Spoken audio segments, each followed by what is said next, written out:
If you're an entrepreneur, a creative, newsflash, your pricing has nothing to do with your confidence.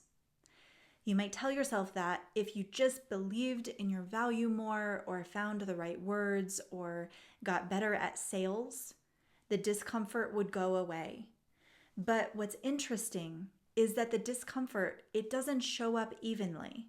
The same person can feel clear one day and completely locked the next, even though the offer hasn't changed and the price hasn't changed. That inconsistency, that's the clue.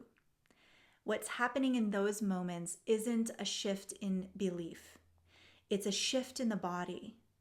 Pricing and selling are one of my favorite topics, and they are also some of the fastest ways to put a nervous system under pressure. You're being seen. You're asking for commitment. You're waiting for someone else to respond to you in real time. And all of that happens in the body long before it becomes a thought. Now, before I go further, I want everything I'm going to share with you to be far more personalized. Different nervous systems tend to organize differently under pressure. Some push forward, some adapt, some move into strategy and thinking, some attune closely to others.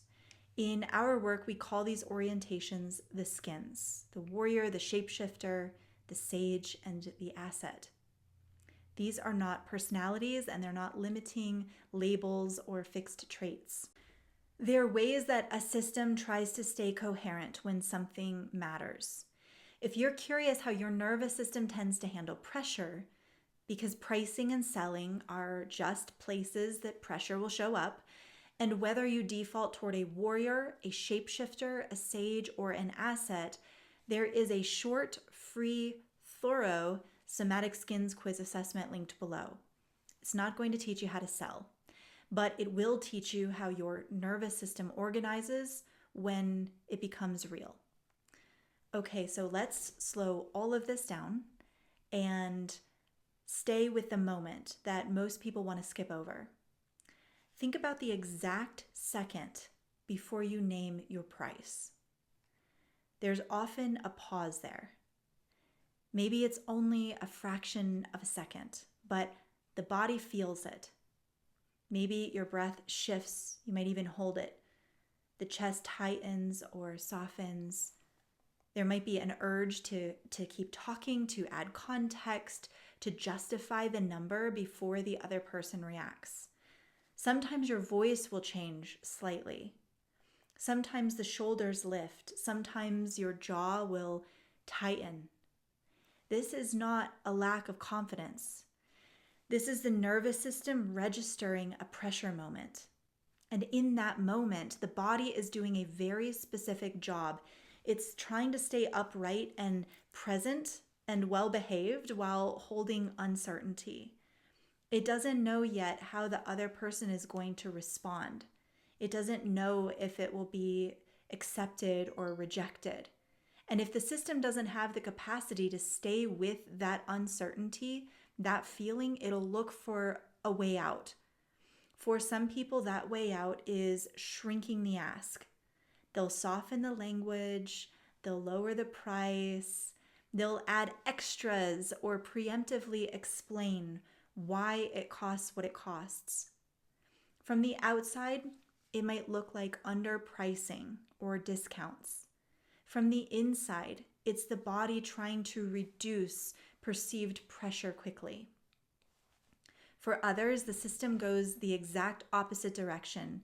It'll harden, the posture stiffens, the voice becomes more controlled or scripted. They'll hold their ground, but with so much tension that the interaction feels brittle or cold or rigid. The price might be high, but their presence disappears and the other person doesn't feel met. For other people, the system freezes before the moment even arrives. They'll delay the conversation, they'll avoid selling altogether, or they'll stay in endless preparation. They'll tell themselves that they're refining the offer, but what's really happening is sales avoidance. It's that the nervous system doesn't yet have the capacity to tolerate being seen, like exposed in that way. And none of this is about worth. It's about whether the body can remain coherent while it's being evaluated. What most people don't realize is that the selling moment, it doesn't end when the conversation does. It continues afterward.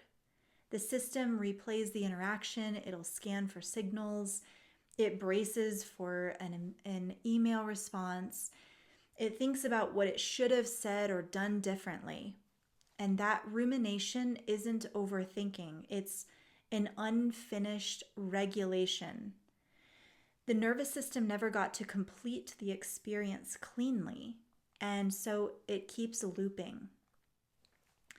This is why advice, like just charge what you're worth, it doesn't land.